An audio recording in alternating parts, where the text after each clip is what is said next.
హరే కృష్ణ. హరే కృష్ణ అందరికీ. ఈరోజు ఈ క్లాస్కి మీ అందరికీ కూడా ఇస్కాన్ శ్రీ శ్రీ రాధా గోవింద ఆలయం మంగళూరు కర్ణాటక తరపున స్వాగతం, సుస్వాగతం. హరే కృష్ణ. ఓం జ్ఞానతిమిరాంధస్య జ్ఞానాంజనశలాకయా చక్షుర్మిలితం येन తస్మై శ్రీ గురవే నమః. श्रीचैतन्यमनोभीष्टं स्थापितं येन भूतले स्वयं रूपः कदा मह्यं ददाति स्वपदान्तिकम्. वन्देऽहं श्रीगुरु श्रीयुतपदकमलं श्रीगुरून् वैष्णवांश श्रीरूपं साग्रजातं सहगणरघुनाथान्वितं तं सजीवं साद्वैतं सावधूतं परिजनसहितं कृष्णचैतन्यदेवं श्रीराधाकृष्णपादान् सहगणललिता श्रीविशाखान्वितांश. नमो ॐ विष्णुपादाय कृष्णप्रेष्ठाय भूतले श्रीमते भक्तिवेदान्तस्वामिनिति नामिने. नमस्ते सारस्वते देवे गौरवाणी प्रचारिणे निर्विशेष शून्यवादी पाश्चात्यदेशतारिणे. जय श्री कृष्ण चैतन्य प्रभु नित्यानंद श्री अद्वैत गदाधर श्रीवासादि गौर भक्त वृंद. हरे कृष्णा कृष्ण कृष्ण हरे हरे, हरे राम राम राम हरे हरे. హరే కృష్ణ. మనము ఈ క్లాసులో భక్తి రసామృతము అనేటువంటి గ్రంథాన్ని గురించి చూస్తూ ఉన్నటువంటిది. సో ఇక్కడ ఈ భక్తి రసామృతము అనేటువంటిది ఇది శ్రీల రూప గోస్వామి వారు సంస్కృతంలో రచించినటువంటి భక్తి రసామృత సింధువుకి సంక్షిప్త వ్యాఖ్యానం. అంతర్జాతీయ కృష్ణ చైతన్య సంఘ సంస్థాపక ఆచార్యులైనటువంటి పరమ పూజ్య శ్రీ శ్రీమద్ భక్తి సిద్ధాంత సరస్వతి భక్తి వేదాంత స్వామి ప్రభుపాదుల వారు రచించినటువంటి ఈ భక్తి రసామృత సింధువుని మనము చూస్తూ ఉన్నటువంటిది. ఈ భక్తి రసామృతము అనేటువంటిది భక్తి యోగ పరిపూర్ణ శాస్త్రంగా చెప్పబడుతూ ఉన్నటువంటిది. మరి ఈ భక్తి రసామృత అంటే భక్తి యోగ పరిపూర్ణం. సో సాధారణంగా మనము భక్తి ఇక్కడ ఈ భక్తి రసామృత సింధువు అనేటువంటి ఇందులో 4 పదాల యొక్క కలయికగా ఈ పదం మనము ఉన్నటువంటిది. యాక్చువల్గా రూప గోస్వాముల వారు రచించినటువంటి ఇది. సో మరి ఈ భక్తి అంటే ఆ భగవంతుని పట్ల స్వచ్ఛమైనటువంటి ఆ శక్తివంతమైన ప్రేమ లేదా సేవ అని చెప్పబడేటువంటిది. ఇక రసం అంటే సారాంశము లేదా రుచి లేదా మాధుర్యము. భక్తి రసం అంటే ఆ భగవంతుని సేవయడ కలిగేటువంటి రసం లేదా అనుభూతి లేదా సారాంశం, మాధుర్యము ఎటువంటిదంటే అది మృతము కానటువంటిది. సో అంటే శాశ్వతమైనటువంటిది. అలాగే సింధు అంటే సముద్రంగా చెప్పబడేటువంటి మరి ఇటువంటి ఈ భక్తి రసామృత సింధు అనేటువంటి దాని నుండి అంటే రూప గోస్వాములు వారు రచించినటువంటి ఆ గ్రంథాన్ని నుండి ఉం, దానికి ఇస్కాన్ సంస్థాపక ఆచార్యులైనటువంటి శ్రీల ప్రభుపాదుల వారు వ్యాఖ్యానంతో ఉన్నటువంటి ఈ భక్తి రసామృతము అనేటువంటి దాన్ని మనము చూస్తూ ఉన్నటువంటి సో దీని యొక్క పరిచయం చూసినట్లయితే నిన్న మనము ముందు మాట ప్రిఫిక్స్ అనేటువంటి అంశాన్ని చూసినటువంటిది. సో ఇక్కడ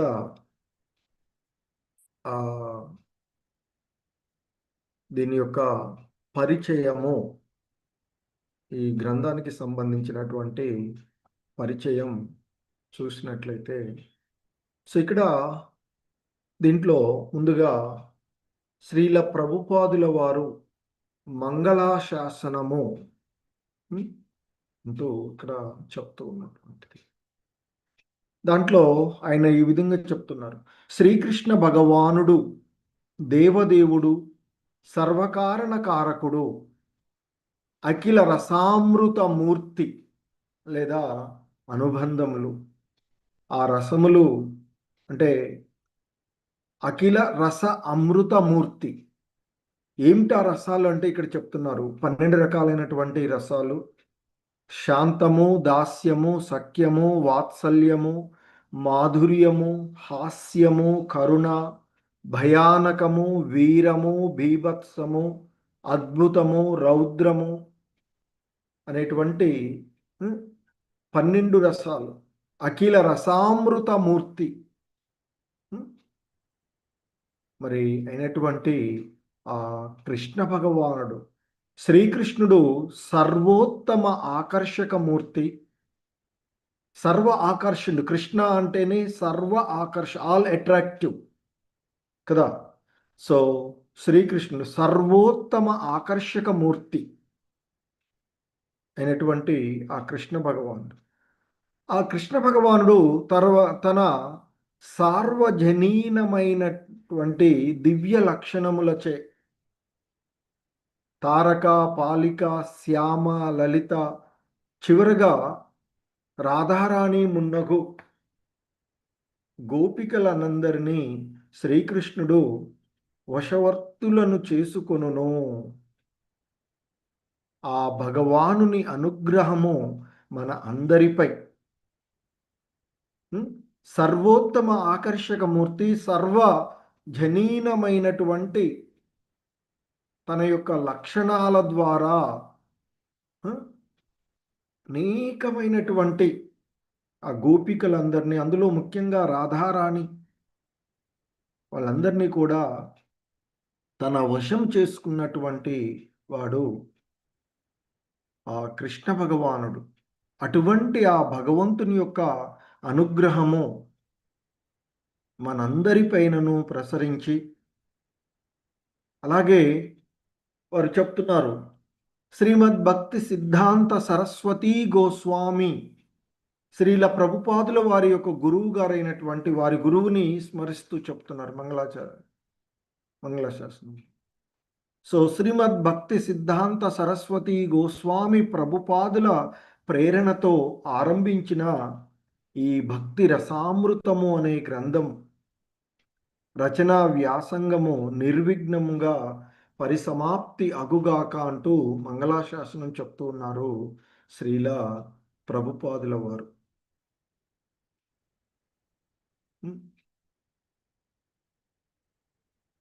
ముఖ్యంగా మనకి ఇక్కడ అఖిల రసామృతమూర్తి, రసము అంటే ఇంతకుముందు చెప్పుకున్నట్లుగా మాధుర్యము, సారాంశము, మధురమైనటువంటి మాధుర్యమైనటువంటి రసం, రుచి అని చెప్తుంటారు. అంటే భక్తిలో మరి అటువంటి ఆ భగవంతుడు యొక్క ఇది.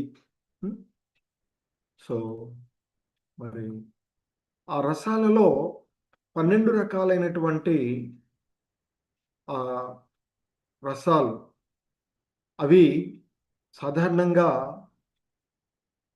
ఆ భగవంతునితో ఆధ్యాత్మిక సంబంధాన్ని మరింతగా పెంచే ఆ ప్రేమ, స్నేహము, కరుణ, ఆశ్చర్యం వంటి దివ్య మనోభావాలు. ఎందుకంటే మన సనాతన ధర్మంలో అనేటువంటి విశాలమైనటువంటి సముద్రం భక్తి రసామృతం సింధు కదా. సో మరి ఆ భక్తి రసామృతము అనేటువంటి ఆ విశాలమైనటువంటి సముద్రంలో మరి నిన్న చెప్పుకున్నట్లుగా ఆయన భక్తిలో ఒక బిందువుని తీసుకొని ఆయన వివరించినటువంటిది. మరి ఈ భక్తి అనేటువంటిది భగవానుని పట్ల స్వచ్ఛమైనటువంటి శక్తియుతమైనటువంటి ప్రేమ, సేవ అని చెప్తున్నటువంటి. మరి ఆ భక్తి అనేటువంటిది ఆ దైవిక రుచితో నిండి ఉండేటువంటిది. మరి ఆ రుచి ఏదైతే ఉందో అది మనకి రసంగాని పిలువబడుతూ ఉండేటువంటిది. ముఖ్యంగా మనకి 12 రకాలైనటువంటి రసాలు గురించి మనకి శ్రీమద్ భాగవతంలో వ్యక్తమవుతుంది. అవే ఇంతకుముందు మనకి ఈ గ్రంథంలో చెప్పబడుతున్నటువంటి శాంతరసము, దాస్యము, సఖ్యము, వాత్సల్యము, మాధుర్యము, హాస్యము, కరుణ, భయానకము, వీరము, బీభత్సము, అద్భుతము, రౌద్రము అనేటువంటి ఈ రసాలు. అందులో ముఖ్యంగా మనము ఇక్కడ ఒక్కొక్క రసాన్ని గురించి శాంతం అనేటువంటి ఈ రసం అంటే ఇక్కడ చూసినట్లయితే ప్రశాంతమైనటువంటి వాతావరణంలో ఆ భగవంతుణ్ణి యొక్క సేవలో నిమగ్నమయ్యేటువంటి ఆ విషయమే శాంతరసంగా చెప్పబడుతూ ఉండేటువంటిది. ఎందుకంటే ఆ భగవంతుని యొక్క సాన్నిధ్యాన్ని పొందుతూ ప్రశాంతమైనటువంటి అనుభూతి ద్వారా ఆ భగవంతుని సేవ చేసుకునేటువంటి సాధారణంగా మనం చేసే అంటే ఇప్పుడు సాధారణంగా అందరు దాదాపుగా ఎక్కువ మంది శాంతమైనటువంటి శాంత భక్తిలో నిమగ్నమై ఉండేటువంటి విషయం. సో అలాగే మనకి ఇంకా చెప్పబడుతూ ఉన్నటువంటిది దాస్య భక్తి. ఆ భగవంతుని యొక్క సేవకునిగా దాస్యము మరి ఆ భగవంతుని యొక్క సేవకుడుగా ఆ భగవంతునికి సేవ చేస్తూ హనుమంతుడు, లక్ష్మణుడు వంటి వారు చేసేటువంటి సేవ భక్తి రసం అటువంటి ఆ సేవ భక్తి సేవలు. అలాగే సఖ్యము మరి అంటే స్నేహభావంతో ఆ భగవంతుణ్ణి సేవించేటువంటి విషయంలో సఖ్యంగా చెప్తుండ్రు. అంటే స్నేహభావంతో చేసేటువంటి ఆ భగవంతుణ్ణి మన యొక్క స్నేహితుడుగా భావిస్తూ స్నేహభావంతో మరి ఆయన యొక్క అంటే మనం ఒక స్నేహితుడితో ఏ విధంగా మిగులుతూ ఉంటామో దానికి మనము అర్జున్ని చూస్తాం. అర్జునుడు కృష్ణ భగవానుతో స్నేహం భావంతో ఆ స్నేహ రసానుభూతిని పొందినటువంటి వాడు కదా. సో అలాగే వాత్సల్య రసం ఇది సాధారణంగా తల్లిదండ్రుల యొక్క ప్రేమగా చెప్తూ ఉంటుంటారు. వాత్సల్య రసం, వాత్సల్య ప్రేమ, భక్తి. ఎందుకంటే తల్లిదండ్రులు తన పిల్లల్ని ఎప్పుడూ కూడా ప్రేమిస్తూ ఎంతో మృదువుగా హెచ్చరిస్తూ ఆ అంటే పిల్లల్ని రక్షిస్తూ ఉండేటువంటి. సో మరి దీనికి మనకి నంద యశోదలు వాత్సల్యం, ఎందుకంటే మరి ఈ జగత్తు అంతటికి అధిపతి అయినటువంటి ఆ కృష్ణుణ్ణి యశోదమయ్యి తన యొక్క బాలులాగా ఆయనేదో రక్షిస్తూ ఉన్నట్లుగా, ఆయనేదో అదుపులో ఉంచుకుంటున్నట్లుగా చేస్తూ ఉంటుంటుంది. అలా వాత్సల్య హ్మ్, భక్తిలో ఉండేటువంటి విధం. అలాగే ఇంకా మరి వీరశక్తి, అలాగే హాస్యరసము, ఉల్లాసభరితమైనటువంటి వినోద భావితంగా, అలాగే అద్భుతము విస్మయమైనటువంటిది, అలాగే రౌద్రంతో కూడినటువంటి అంటే కోపం, న్యాయపరమైనటువంటి కోపంతో చేరేటువంటివి, దయా కరుణా స్వభావంతో చేసేటువంటిది, అలాగే భయానక, ఎందుకంటే గౌరవప్రదమైనటువంటి భయం ద్వారా కూడా, అలాగే బీభత్సం, ప్రాపంచిక వస్తువుల పట్ల అసహ్యంతో చేసేటువంటి, అంటే ఈ భౌతిక విషయాల నుండి దూరంగా ఉండేటువంటి భక్తి రసం ఏదైతే ఉందో అలా బీభత్సం. సో ఈ విధంగా మనకి 12 రకాలైనటువంటి రసాలను గురించినటువంటి ఇక్కడ ప్రస్తావన వస్తూ ఉంటుంది. అలాగే ఇంకా శ్రీల ప్రభుపాదుల వారు వారి యొక్క ఈ గ్రంథాన్ని గురించి పరిచయ కార్యక్రమంలో ఇంకా ఈ విధంగా చెప్తూ ఉంటుంటారు. హరే కృష్ణ. ఎవరి ప్రబోధం చే భక్తి రసామృత సింధువు నాకు ఆంగ్లంలో ఈ సంగ్రహ వ్యాఖ్య రసించుటకు నేను పూనుకుంటునో అట్టి శ్రీల రూపగోస్వామి ప్రభుపాదుల వారికి, శ్రీల భక్తి సిద్ధాంత సరస్వతి గోస్వామి ప్రభుపాదుల వారి చరణారవిందములకు భక్తితో ప్రణమిల్లుతూ ఉన్నాను అంటూ ఇంకా చెప్తూ ఉన్నటువంటిది. మరి వాస్తవానికి శ్రీల ప్రభుపాదుల వారు ఇక్కడ రచించి ఇచ్చినటువంటి ఆంగ్లంలో రచించినటువంటి ఈ భక్తి రసామృతం, దీన్ని యాక్చువల్గా సంస్కృతంలో ఎవరు చేర్చారు? చైతన్య మహాప్రభువుల వారి యొక్క ప్రత్యక్ష శిష్యులు అయినటువంటి గోస్వాములలో ఒకరు అయినటువంటి రూప గోస్వామి ప్రభుపాదుల వారు రచించినటువంటిది అది. సో కనుకనే మరి అందుకే అంటున్నారు ఆయన, ఎవరి ప్రబోధం చే భక్తి రసామృత సింధువునకు ఆంగ్లంలో మరి ఈ సంగ్రహ వ్యాఖ్య రచించుటకు నేను పూనుకున్నానో అటువంటి శ్రీల రూపగోస్వామి ప్రభుపాదుల వారికి, అలాగే వారి గురువు గారైనటువంటి భక్తి సిద్ధాంత సరస్వతి గోస్వాముల వారి భక్తి సిద్ధాంత సరస్వతి గోస్వామి ప్రభుపాదుల వారి యొక్క పాదపద్మాలకు నేను ప్రణమిల్లుతూ ఉన్నాను అంటూ చెప్తూ ఉన్నటువంటిది. ఎందుకంటే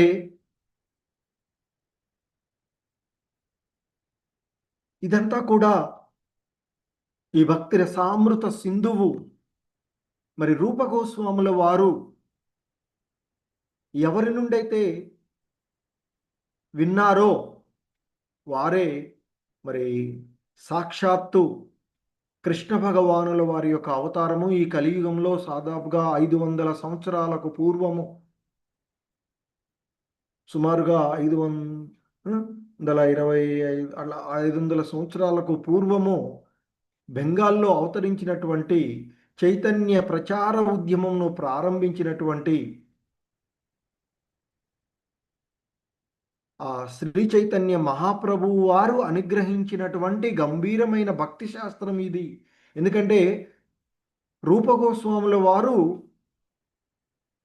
ఎవరి నుండైతే గ్రహించారో వారు ఎవరి నుంచి గ్రహించారంటే శ్రీ చైతన్య మహాప్రభు, శ్రీ చైతన్య మహాప్రభువులు వారి యొక్క బోధనల ఆధారంగా మరి రూపగోస్వాములు వారు రచించినటువంటిది. అదే చెప్తున్నారు ఇక్కడ ఈ భక్తి రసామృత సింధువు. అలాగే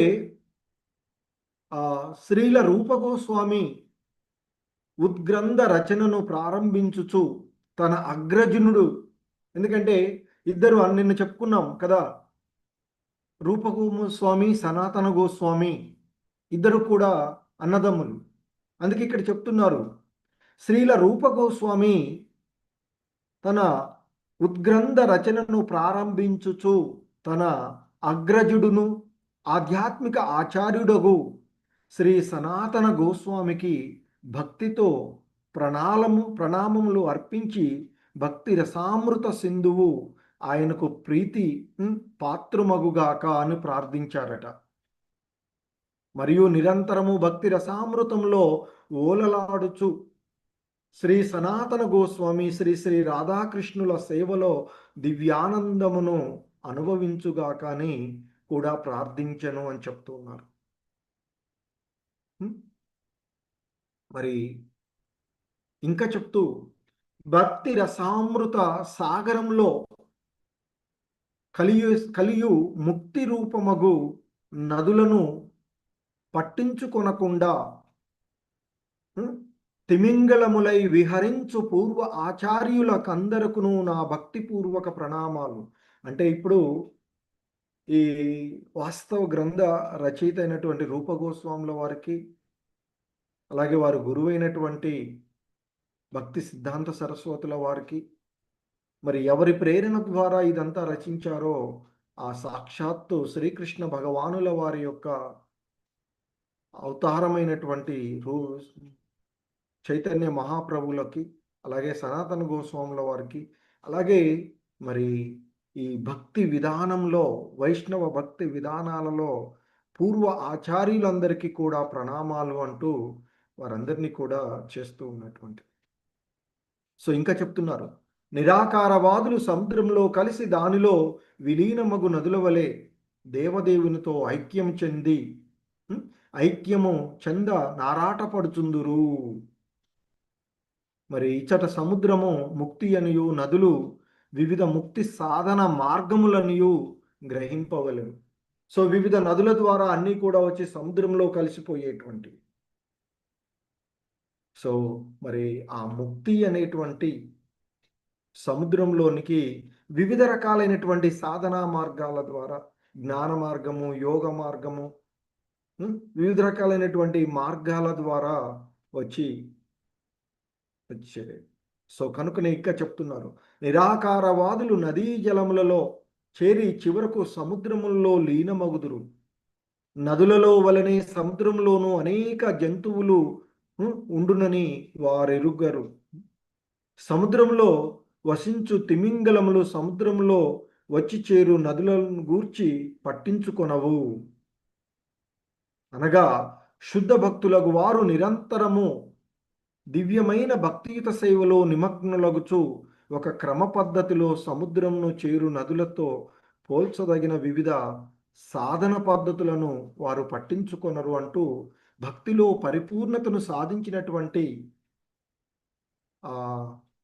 విశుద్ధ భక్తులను గురించి చెప్తూ ఉన్నటువంటిది. సో ఇంకా చెప్తున్నారు, శ్రీల రూపగోస్వామి తన ఆధ్యాత్మిక ఆచార్యుడు అయిన శ్రీల సనాతన గోస్వామిని భక్తి రసామృత సింధువు అనే భక్తి శాస్త్రంతో అనవసరముగా జోక్యం కలిగించుకొను శుష్క తార్కికుల బారి నుండి కాపాడమని వేడుకొనెను అని చెప్తున్నారు. వారి వాదములను తర్కములను సముద్రము నుండి పైకెగియు అగ్ని పర్వత స్రావములతో ఆయన పోల్చెను అని చెప్తారు.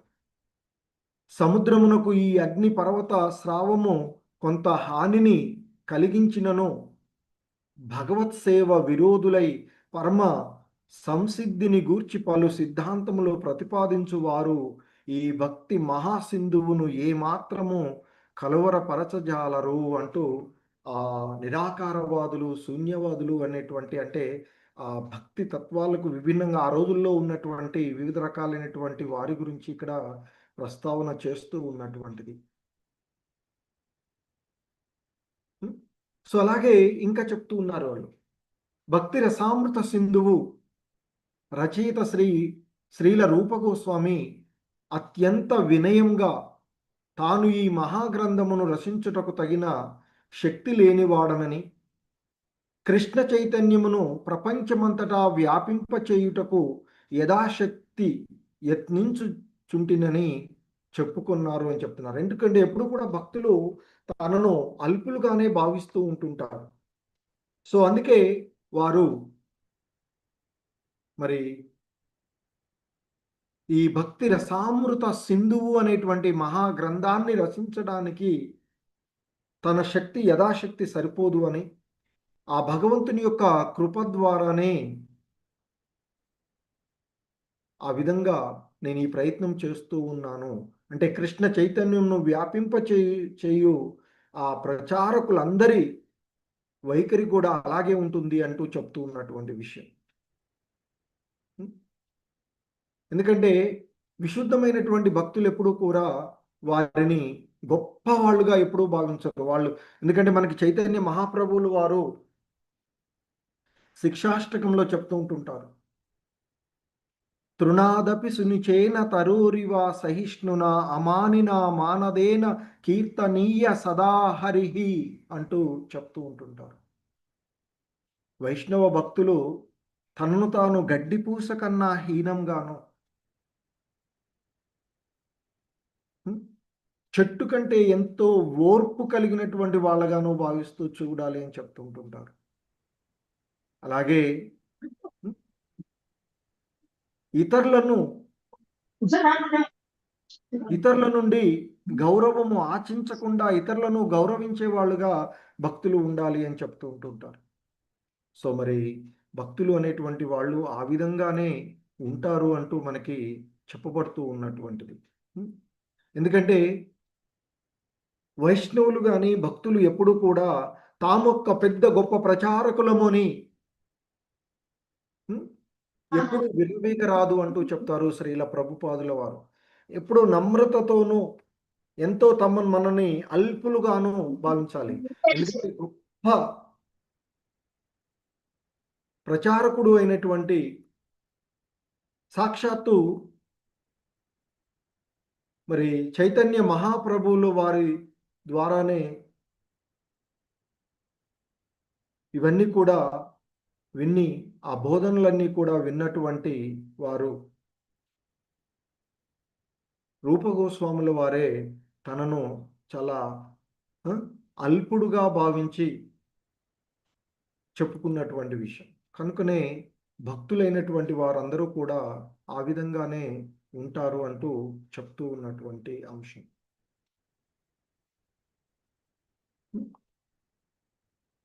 సో ఇంకా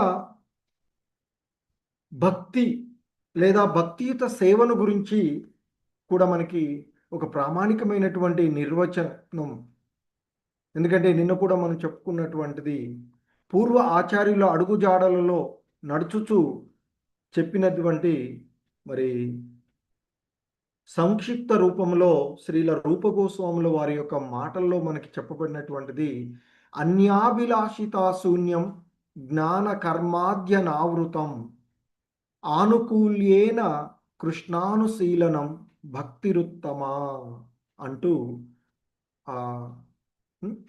మరి చెప్పబడిన అంటే పరిపూర్ణంగా కృష్ణ చైతన్యమును కలిగి ఉండి అనుకూల పద్ధతిలో శ్రీకృష్ణుని యొక్క దివ్య సేవలో ఎల్లప్పుడూ నిమగ్నుడై చేసే భక్తుడి సేవనే ఉత్తమమైనటువంటి భక్తిగా చెప్పబడుతూ ఉన్నటువంటి అంశం. సో అది ఉత్తమ భక్తులు, విశుద్ధ భక్తుల గురించి చెప్తూ ఉన్నటువంటి. ఎందుకంటే ఒక వ్యక్తి కృష్ణ చైతన్యంలో నిమగ్నమగుటకు వీలున్నటువంటి విషయాన్ని ఇక్కడ చెప్తూ ఉన్నారు. అట్టి కృష్ణ చైతన్యము శుద్ధ భక్తిగా పరిగణించుటకు వీలు లేదు అని చెప్తారు. ఎందుకంటే ఆ భగవంతునికి అనుకూలమైనటువంటి సేవలో మాత్రమే నిమగ్నమయ్యేటువంటిది విశుద్ధమైనటువంటి భక్తి అని చెప్తుంటారు. విశుద్ధమైనటువంటి భక్తిలో భౌతిక భోగాల మీద ఆశ కానీ ఇంద్రియ తృప్తి పట్ల ఆసక్తి కానీ ఏమాత్రము ఉండకూడదు అని చెప్తారు. అలా లేనటువంటి భక్తిని విశుద్ధ భక్తిగా చెప్పబడుతూ ఉంటుంది.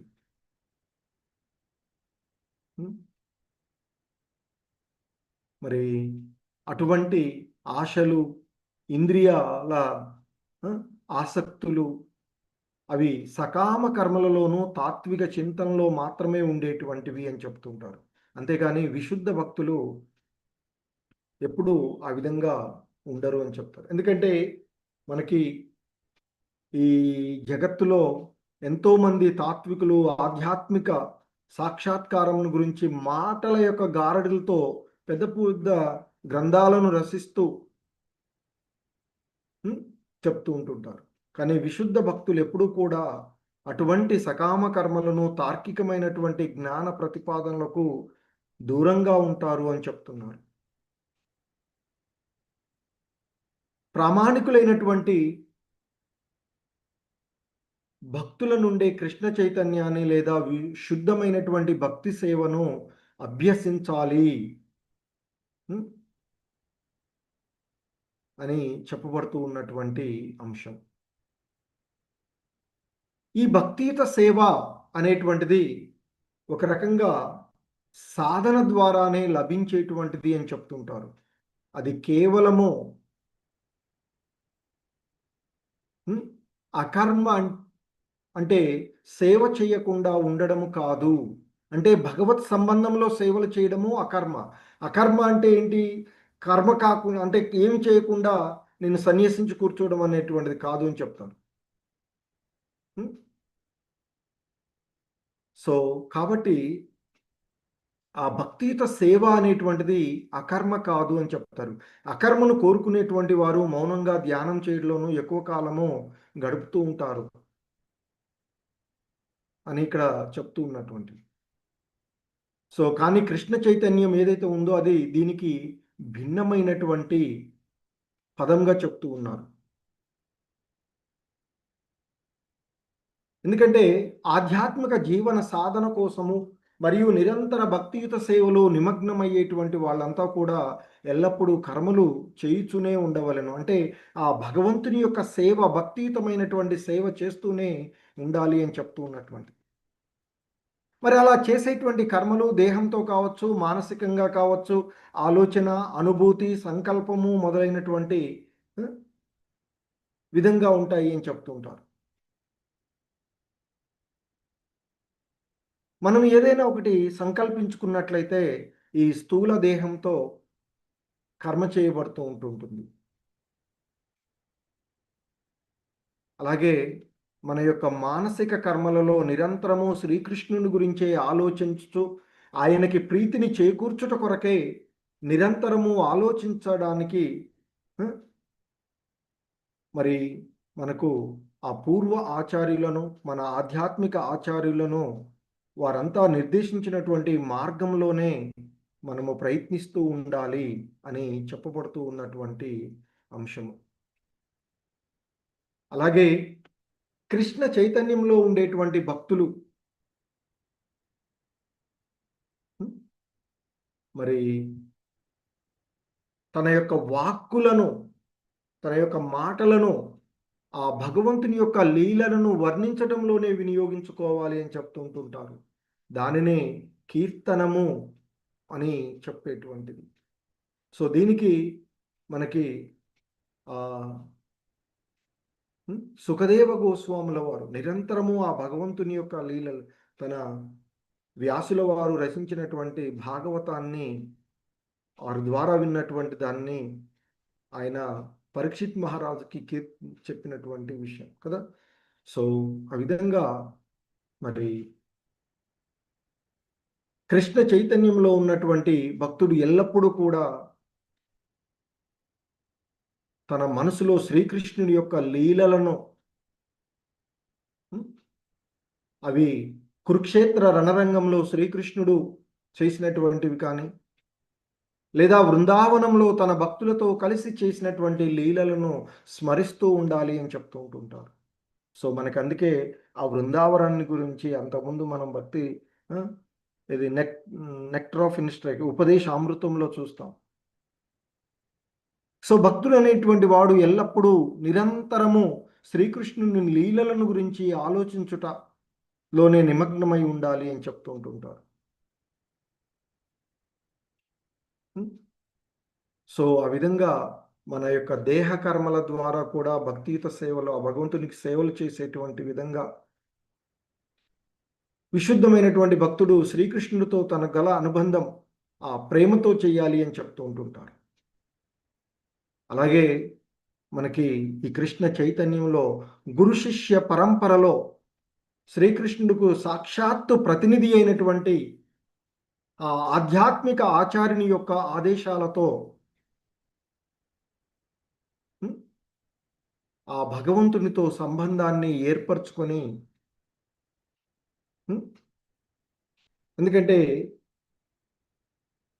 ఆధ్యాత్మిక ఆచార్యుని చేతనే భక్తుల్లో ఉన్నటువంటి కృష్ణ చైతన్య కర్మలు నిర్దేశించబడతాయి అని చెప్తారు. అందుకే గురువు పైన విశ్వాసంతో ఆయన యొక్క బోధనలను అనుసరిస్తూ ఉండాలి, ఆచరించాలి అని చెప్తుంటారు.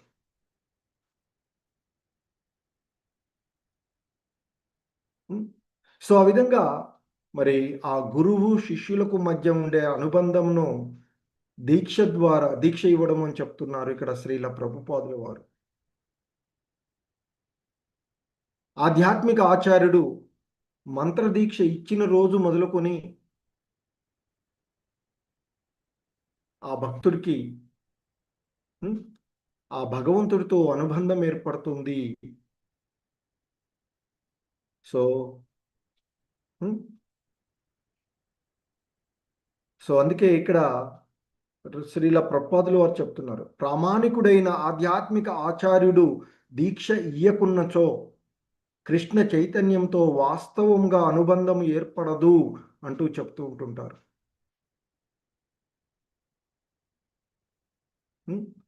ఎందుకంటే కృష్ణ చైతన్య సాధన చేయడం అనేది ఒక ఐహికమైనటువంటి కర్మ కాదు అంటూ చెప్తూ ఉంటుంటారు. ఎందుకంటే ఇక్కడ ఇంతకుముందు మనం చెప్పుకున్నట్లుగా ఆ భగవంతుడు దేవదేవుడైనటువంటి శ్రీకృష్ణ భగవానుల వారికి అనేకమైనటువంటి శక్తులు ఉన్నటువంటివి. ఆ శక్తులను మనము 3 ముఖ్య వర్గాలుగా అంతకుముందు చెప్పుకున్నాం. బాహ్య శక్తి, ఆంతరిక శక్తి, తటస్థ శక్తి అనేటువంటి 3 రకాలుగా చెప్పుకోబడినటువంటివి. జీవులందరూ కూడా ఆ భగవంతుని యొక్క తటస్థ శక్తిలో ఉన్నటువంటి వారు అని చెప్తూ ఉంటుంటారు. ఈ భౌతిక జగత్తంతా కూడా ఆయన యొక్క బహిరంగ శక్తి. ఆధ్యాత్మిక జగత్తు ఆయన యొక్క ఆంతరింగిక శక్తిగా చెప్పబడుతూ ఉన్నటువంటిది.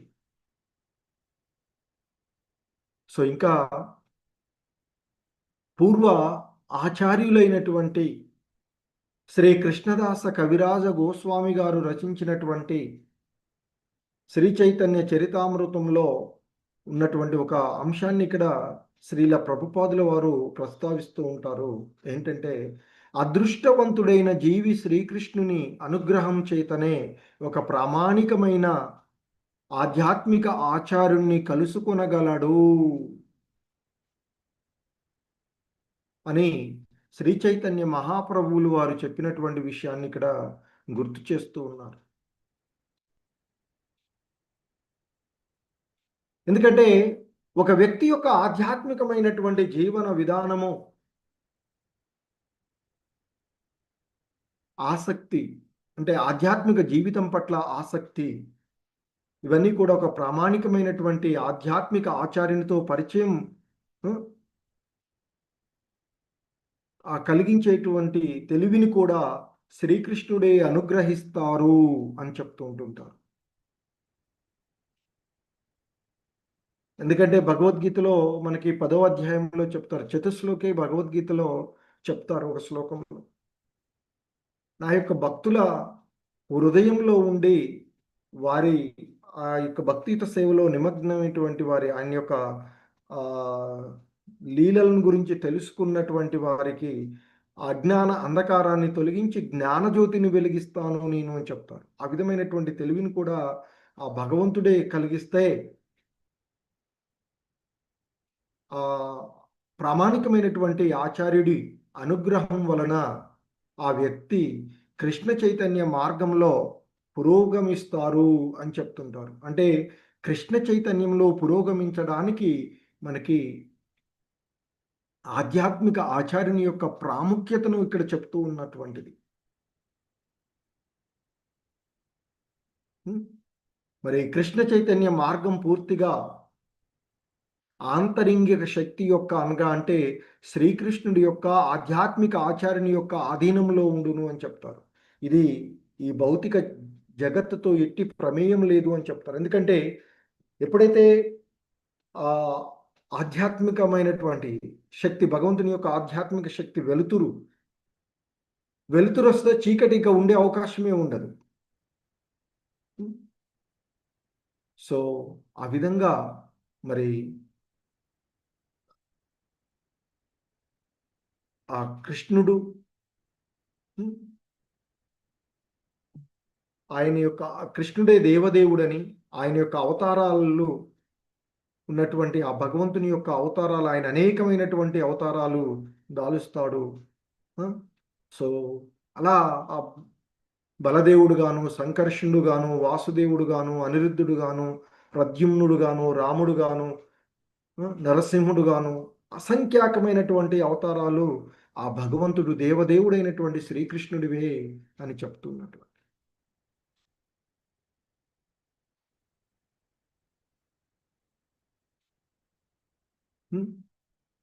మరి భక్తియుత సేవ, భక్తి అనేటువంటిది సేవ ఇక్కడ చెప్తున్నారు. భక్తియుత సేవ లేదా సేవ, భక్తి అనేటువంటిది కృష్ణ చైతన్యంతో దేవదేవుడైనటువంటి శ్రీకృష్ణ భగవానుడికి దివ్యానందమును కలిగించు సమస్త అనుకూల సేవలని అర్థము అని చెప్తుంటారు.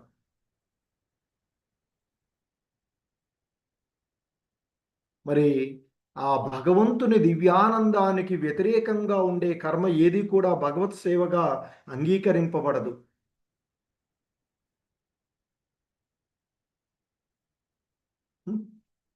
సో దానికి ఉదాహరణలుగా మనకి ఇక్కడ ఉన్నటువంటి వారిని చెప్తారు.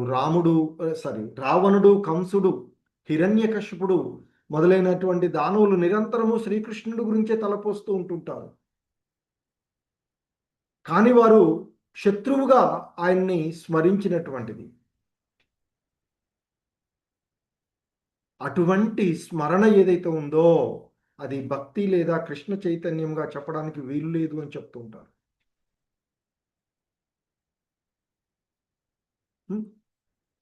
సో అదేవిధంగా నిరాకారవాదులు కూడా కృష్ణుడు వేరు, ఆయన యొక్క పరివారములు వేరు అని భావించి భక్తియుత సేవను పొరపాటుగా అర్థం చేసుకునేటువంటి విషయం.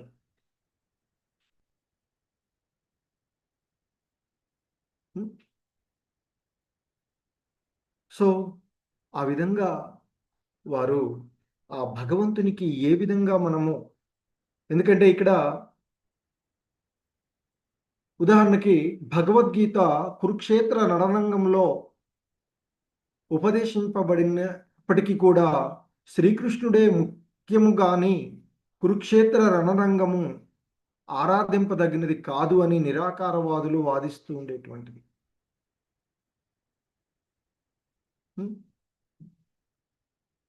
ఎందుకంటే ఇప్పుడు మనమి బృందావనం కూడా కదా, అలా భక్తులైనటువంటి వారు కురుక్షేత్ర రణరంగము కేవలం ఒక ప్రదేశంగా కాక తమకు ముఖ్యము, ఆయన అంటే ప్రదేశంగా ముఖ్యం కాదని, ఆయనను శ్రీకృష్ణుడు మాత్రమే కాడు అని కూడా అర్థం చేసుకునేటువంటి అక్కడ అంటే ఆయన ఎప్పుడు కూడా తన సహచరులతోనూ పరివారంతోనూ కూడి ఉండేటువంటి వాడు.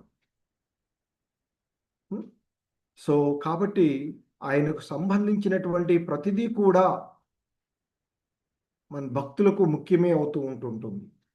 సో అందుకే మనము బృందావనాన్ని కానీ, మధుర కానీ, కురుక్షేత్రం కానీ అలాంటి కొన్ని ఆయన ప్రదేశాల గురించి అవన్నీ కూడా మనకి భక్తులకు అంటే ఆధ్యాత్మిక భావనలో ఉన్నటువంటి వారికి చాలా ముఖ్యమైనటువంటివిగా ఇవన్నీ కూడా భావింపబడుతూ ఉండేటువంటిది.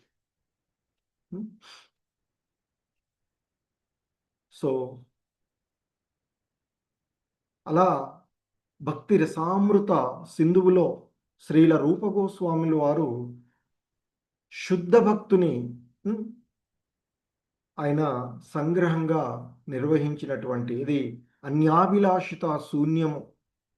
ఆ శుద్ధ భక్తుని సేవ ఎప్పుడు శ్రీకృష్ణుడికి సంబంధించింది గాను అనుకూలమైనదిగానే ఉంటుంది అని చెప్తూ ఉంటుంటారు.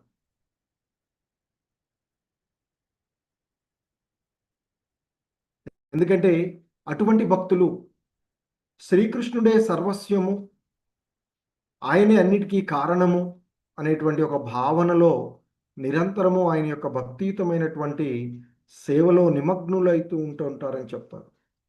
అలాగే